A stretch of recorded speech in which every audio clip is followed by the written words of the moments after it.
Hello everyone! In this video, I'm going to show you how to hold the yarn, take out the yarn. Using one hand, hold the end of the thread. Then wrap the yarn on the other hand. Wrap the yarn around the pinky finger clockwise once.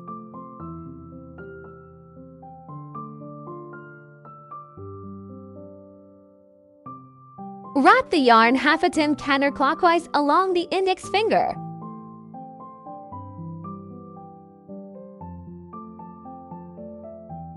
Wrap the yarn half a turn counterclockwise once along the middle finger.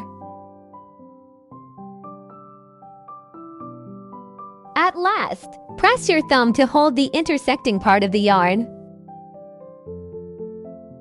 It is also the starting motion for the magic ring. That's how it goes.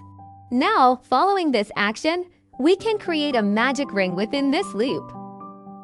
If you have any problems during crocheting, please feel free to contact us via email. We will reply to you as soon as we receive it.